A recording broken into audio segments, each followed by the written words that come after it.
Before we start, in this I will be spoiling Cyberpunk 2077, Jedi Fallen Order, Hamilton, and Season 1 of Netflix's Russian Doll.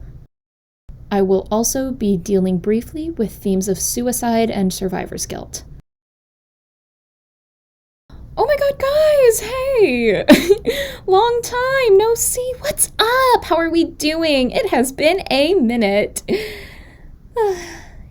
So, college started kicking my ass, and now it's been over half a year since I put out my Game of Thrones video. So I decided I would try something a little bit different. You know, Game of Thrones was this massive cultural hype beast that just came out over a year ago, with the final result disappointing literally everyone who'd been anticipating it. So I wanted to try something new, maybe talk about something topical, something in the pop culture zeitgeist, maybe something that will get me on the trending page, something that everybody cares about, wants to hear about, something that... I'm talking about Cyberpunk 2077 today, guys. Sorry. If I need your body, I'll fucking...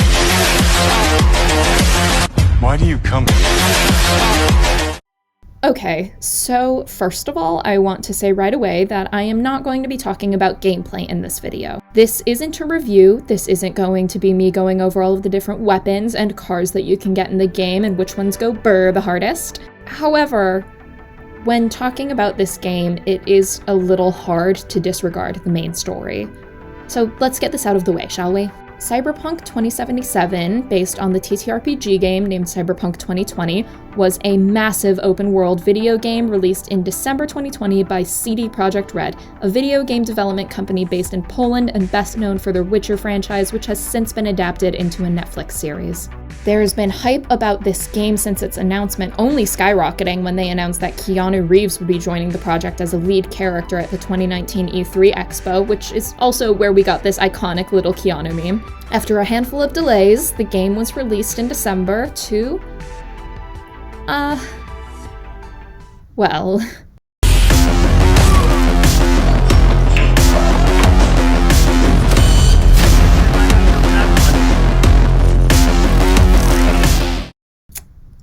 Yeah, so at launch, this game kind of fucking sucked, with multiple reports of absolutely ridiculous glitches, tons of crashes, and just an overall horrible player experience for anyone who purchased it at launch. I mean, I didn't even play it until fall of 2021, almost a year after it came out, and it still crashed on me multiple times. Now, the second you do any kind of digging whatsoever into how such a highly anticipated game turns into the actual flop of the century, it's easy to realize that this is just one example of an issue that's been plaguing the video game industry for years now, what is commonly known as crunch time. The executives at CD Projekt Red had already had to delay 2077 due to illness-related things, and had become set on launching it alongside the PS5 for that sweet, sweet gamer coin. However, they had also promised one of the largest, most complex open-world narratives with thousands of hours of content and customization capabilities down to literal dick size. Multiple devs at Projekt Red had said that the game wasn't ready and that the executives knew it wouldn't be, but they didn't care, and they pushed the developers to the actual brink, all for the chance at a joint release. Because of this, CP2077 is a laughingstock, and rightfully so. Not on any part of the devs, who were probably worked infinitely harder than they were getting paid to, but because these assholes at the top set an arbitrary deadline. Sorry guys, that was a lot. But I had to get it all out of the way so that we can actually talk about the story, not the construction of the game. Because, if we are speaking honestly here, despite all of its flaws, Cyberpunk 2077 is one of my favorite video games of all time. Is it time? You know, it really is beautiful. Been nice working with you, V. Yeah. With you too, Johnny.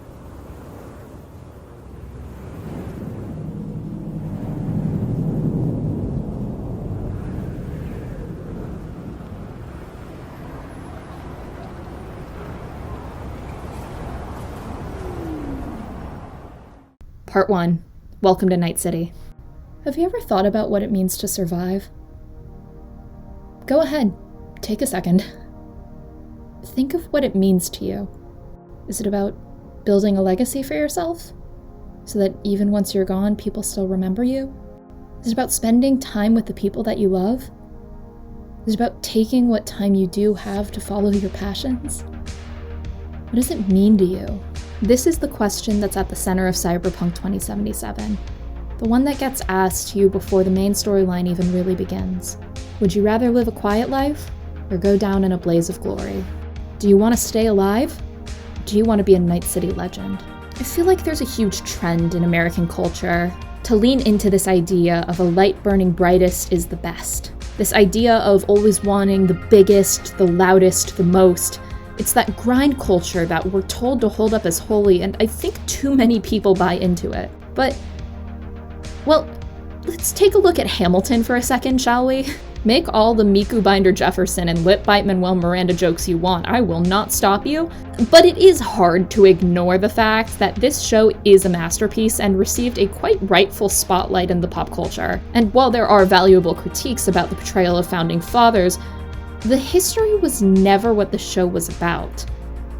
It was about legacy and what that means. For the whole show, Alexander gives up everything in exchange for notoriety. His I Want song is literally about the fact that he's not going to waste his chance to make something of himself. But in the end, and sorry for the spoilers to the musical Hamilton, you guys, he literally throws away his shot, realizing that in the end, the quiet life uptown served him all of the better. Unlike Hamilton, though, CP77 is a video game, not a written stage show. It's a player-driven narrative, and if there's anything that CD Projekt Red wanted, it was customizability. There are 6 unique endings in Cyberpunk, as well as a 7th quote-unquote secret ending that'll just give you the same outcome as one of the other ones. Each of these has their own answer to the question at the heart of the game, the quiet life or the blaze of glory. But what's lovely about this, what I actually adore about this game, is that none of these endings take any judgment towards the player. Maybe a handful of in-character reactions from NPCs, but those are usually more about the means to the end as opposed to the outcome. This is a game that wants you to make the decision for yourself. In contrast, let's talk about Master,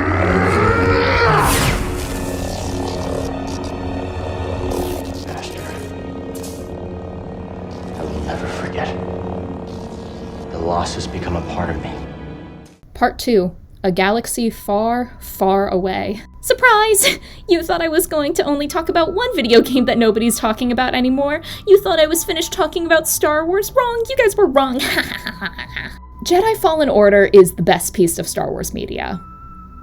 At least it's my favorite. I won't get too much into it, because if I were to just sit here and list everything I love about Fallen Order, I would be here for way too long. But this and Rogue One are my 2 favorite Star Wars things because they're the 2 that I believe have the most to say about the central theme of hope. They're at least in a way that resonates with me. I'll talk about it more specifically in a minute, but I think that it's quite interesting how much these 2 very, very different games have in common. Sure, both of them are about down-on-their-luck characters in a sci-fi-esque setting, trying their hardest to stay alive from minute to minute. They really do differ in every other way possible. Where Cyberpunk marketed itself on its customization and open world, Jedi Fallen Order is quite quaint in comparison. The game has a very specific story that it wants you to follow, and very little control over how you get there. While there's a bit of an open world element in Fallen Order, it's only because 3 of the several planets that you visit are available in the ship's nav system, and even then, there's only so far you can go on each one before getting there at the time the story wants you to get there. Each planet is specifically designed to have areas that you literally cannot explore until you have reached a certain level. I mean, in Cyberpunk, even the setting up of your character is lengthy. It's not just a matter of picking gender and hair color, but a complete customization, including tattoos, nail polish, makeup, and most importantly, dick length. Even the storyline can have alterations as you pick between 3 different backgrounds for your character, corpo, nomad, or street kid. Well, granted, these options don't really affect the game as much as I'm sure was intended. This is in a complete contrast to Fallen Order, where we don't know anything about the playable character until we are explicitly told. In the beginning of Fallen Order, we're dropped in on the junkyard planet of Braca, introduced first to the wreckage. Fallen Star Cruisers surround us on both sides, Republic and Separatist, creating a planet-wide wasteland of the history of a war that's been going on for years. We've come in after the fall of the Republic and the infamous Order 66. The next thing we're introduced to is Cal Kestis, the character we'll spend the next however many hours playing as. He's a survivor of Order 66 and is now just trying to keep his head down and survive for as long as he can. This, of course, gets promptly turned on its head in the first 20 minutes of the game, where he uses the Force to save the, only friend that he has to run from Inquisitors, Empire workers tasked with hunting down Jedi, watches that friend die, and then get picked up by a small crew with one goal in mind: rebuilding the Jedi Order. Similar to 2077, this game starts us with a character who is just trying to get by, trying to stay alive by any means necessary, and they're presented with a choice, though not necessarily the same one that Cyberpunk gives us. In Jedi Fallen Order, we are given a choice about living a quiet life or doing something dangerous and radical, yes, but this radical option is presented as a sacrificial good thing. It becomes a little more complicated later, but at this early stage of the game, we are asked to consider this Cal's first step on the hero's journey, his option to fight for something bigger than himself. With 2077, the ask is a little different. A quiet life or a blaze of glory, but both are only about us. Neither is really seen as some kind of radical action that we take that will benefit the greater good. It's just what we, the player, want out of life. The question, though, becomes more complicated when we are presented with an actual example of someone taking political action as a form of the Blaze of Glory lifestyle. Which brings us to Part 3, My Boyfriend Johnny and the Genre of Cyberpunk. Johnny Silverhand is a fascinating character. He is played by my one true boyfriend, Keanu Reeves, and as a narrative tool, he breaks my heart. Johnny is not alive in 2077 when we first meet him, but rather was a mid-tier rock star in the 2020s, playing guitar for the band Samurai. And CD Projekt Red kind of did my favorite advertising thing, which is when there's an in-universe band, the company will release their in-universe music under the band's name. So, if you look up Samurai on Spotify, you will actually find their discography. Yeah. Anyway, stream Ballad of Buck Ravers, y'all. Also, on an only slightly related-ish note, did you guys know that Keanu Reeves used to be in a band? Yeah. Shout out Dogstar. Those concert photos live rent-free in my head. Always. So the thing about Johnny is that not only was he a rocker boy, but he was also known as this wild anarchist, and in 2023, he and his crew went to Arasaka Tower and planted a nuclear bomb, planning on wiping the symbol of corporate power off the maps of Night City. And to be fair, it worked. Or at least kind of. Johnny and his crew did nuke Arasaka Tower, but Johnny died in the process and ended up as part of Arasaka's Pioneer Soul Killer program, where they download your consciousness digitally with the intention of putting it into a new body when one becomes available. If you've seen the Netflix series Altered Carbon, you get the idea.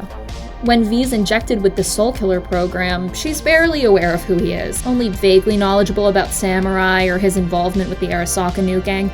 As it turns out, all that's left to memorialize him is the drink named after him at the afterlife and a handful of band memorabilia held by superfans. And through their time together, you learn that almost everybody that knew Johnny either generally disliked him or fully hated his guts. So after all that shit about going down in history and sticking it to the man, his body was left in an unmarked grave, and his consciousness is literally a piece of corporate property. He's a deconstruction of this myth of the necessity of the Blaze of Glory lifestyle if ever I've seen one. Johnny Silverhand died, but Arasaka lived on, prospering despite his best attempts. But then again, Cyberpunk as a genre is often touted as this nihilistic commentary on capitalism, a grim, dark prediction of what the worst possible future would be if we don't change our ways, all hidden under a layer of glitzy neon and grainy film. What lives on after Johnny is not his impact on this corporation. It's the people who knew him. He lives on in a negative light to them, sure, but Rogue still remembers him when you bring him up.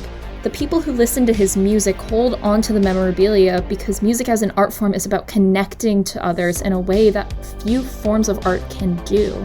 Over the course of the game, Johnny and V grow progressively closer, forced to spend time together whether they like it or not. In the end, though, they wind up as good friends, with Johnny even saying that she's one of the few people who he's ever met that doesn't hate his guts. There's this really interesting idea that's brought up halfway through the game and then kind of discarded, but it's actually quite possibly one of my favorite details. Towards the middle, there's this cutscene where Johnny and V muse on the fact that they are reaching this unlikely understanding, and slowly even becoming friends. And briefly, there's this idea floated that maybe Johnny's not actually himself, but just some program trying to get V to agree with and understand him morally so that she becomes more like him. After all, that's what his programming is all about. Have you noticed the construct's influence on your decision-making? Sheesh, give it a rest. You will start doing things that were once unthinkable, at least to your old self. And you know exactly who he was. A fanatic, a terrorist, a suicide bomber. Well, fuck me. Who's trying to mess with your head now?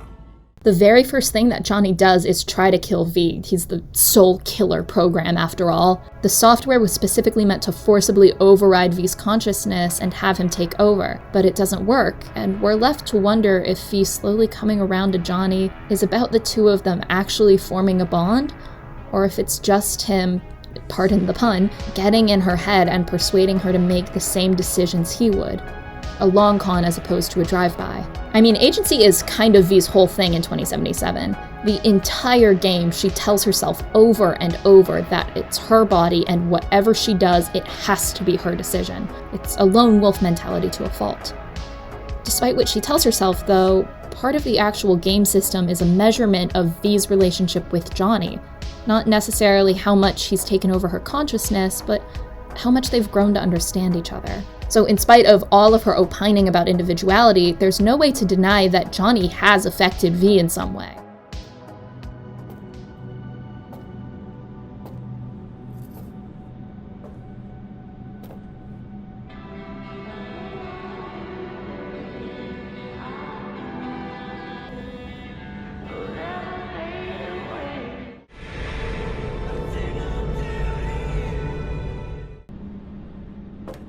Never fade away. No matter what ending you choose, whether you let Johnny or V take the body and leave the other one behind, the person that you end as is different than who they began. In the Temperance ending, when V lets Johnny keep the body after the raid in Arasaka, Johnny has given up on his dream of fame and notoriety. He's chosen the quiet life once and for all. Almost more importantly, though, we see him mourn V. A sort of confirmation that he was never just the soul killer programming. In the Star ending, you leave Night City behind with Panam and the rest of the Aldecaldos, V's version of the quiet life, but even if she lets that bullet that should have killed her, the one that she's been wearing the whole game, fall into the desert night, we get the impression that she's incapable of going back to who she was before. In most of these endings, sure, Johnny doesn't get the body, but because of his time spent with V, because of the things they agree and disagree on, he's changed her life in some way or another. Even if he doesn't live, he lives on. In the end, our lives are carried not by some corporations, but by the people we knew. This is to say nothing of the other people you meet along the way. Panam, who was almost on the outs with the Aldecaldos but ends as their leader, Rogue, who finally gets closure on her situation with Johnny, Judy, who in some versions of the Star ending leaves Night City behind with you, off to some brand new life, or Jackie, whose bike you carry with you everywhere. The world of Night City, that extra character that CD Projekt Red wanted to imbue into the entire player experience, never changes because of your action. It's still Night City. But the people that you meet, they're different. They're better. In this world, the life that we lead is never marked by our impact on the world around us, as Johnny shows. You can nuke the most powerful building in this city, but in the end, it's the people in your life that carry on your memory. Been nice working with you, V. Yeah. With you too, Johnny. Oh shit, speaking of which...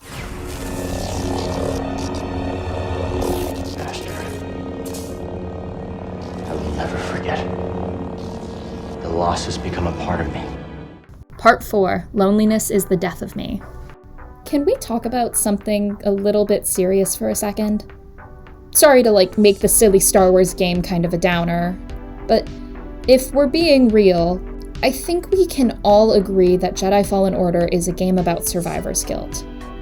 Every character in this game went through something harrowing, and because of that, they push people away. Every single one. Cal, of course, is the obvious place to start. after Order 66 and having his master literally die in his arms while being trapped in a... I'm sorry, that can't be right. While being trapped in an escape pod with the corpse of his master. Jesus fucking Christ, Lucasfilm, what the fuck? Ugh. Anyway, after Order 66, Cal shuts himself off from the Force, content to live a miserable life with his head down, only leaving it behind when absolutely necessary. Cere's been trying to cope with the loss of Trilla and the weight of knowing that she was the reason her Padawan got captured, largely going in a parallel arc to Cal, but instead she's throwing herself into the fight against the Empire, putting her life at risk in order to try and make amends. Trilla's been holding on to this anger and resentment for Cere, hurt and betrayed by the one person she thought she could trust the most. Merrin was abandoned on her homeworld after the massacre of the Night Sisters, surrounded by the corpses of her dead sisters? Hey, George, what is with leaving these teenagers in escapable locations surrounded by the corpses of their loved ones? Anyway, Merrin is trapped on Dathomir, the last Night Sister remaining, and shouldering the weight of carrying on that tradition alone. Even Grease, who we don't really get to know too much backstory on, is adamant about how little he wants to share his life. It's just... this game is so imbued with this running list of characters pushing others away because they're scared the proximity will hurt them. People being too afraid to let anyone in because it can only end badly. And that's my shit, y'all. That's the character arc that I just devour. But Fallen Order, what I love about Fallen Order is that it's not defeatist with this concept. None of the characters stay alone, not even the ones that are the furthest gone, the ones that say over and over that they do not need your help. At one point or another, every single character lets go of their self-imposed isolation and they come together. They learn to be vulnerable and honest with one another, to trust again. Cere gets to knight a new Padawan, Cal gets to open himself back up to the Force, even BD-1 quite literally gets fixed. Even when, in the end, they decide not to track down the Force-sensitive kids and commit them to a life on the run, it's not about isolation. Because, well, in the end, you're not alone. I love this game and its relation to the Star Wars canon because for a series so beholden to the theme of hope, it sure remains an ambiguous concept in most of those movies. An abstract ideal to aspire towards. But in Fallen Order, a game that is set arguably in the saddest time in Star Wars canon, hope isn't just something to aspire towards. It's not something out of reach. It's all around you, living in the people that you know. Part 5. I can't promise you'll be happy. Did you guys watch Russian Doll? You totally should if you haven't. I recently fell down the pit of Russian Doll binging, and I am currently on my 3rd rewatch with my roommate as of time of writing. Yeah, anyway, I'm doing great. There's this moment in the season 1 finale where Nadia is trying to talk an alternate universe Alan, who doesn't know her, off a ledge after he found out his girlfriend of 9 years has been cheating on him. It's a lot for me to get into in this video, but this scene culminates in him asking her a very simple question. You promise if I don't jump, I'll be happy. Oh, man. Absolutely not. But I can promise you that you'll not be alone. Okay. Do you ever just hear a line that hits you? Like, it really, really hits you. I've been thinking a lot about why I keep getting drawn into media like this. Stories about people realizing that hope and life lives in each other. That we have to open ourselves up in order to receive the love that we all deserve. Even when it's hard. Even when it can hurt. And I think that the answer I'm landing on is that we're living in a time where you have to pick your friends wisely. What I mean is the past 3 years can essentially be boiled down to the idea of who are you willing to risk your life to see? And I think, at least as we approach this world where maybe things are eventually going to be normal again, I just think the answer can't be no one. What matters, what really matters, is each other. And we have to hold each other to that. In the end, surviving isn't about a quiet life or a blaze of glory. It's not about keeping your head down or saving the galaxy. It's just about not being alone. Or more specifically, being brave enough to not be alone.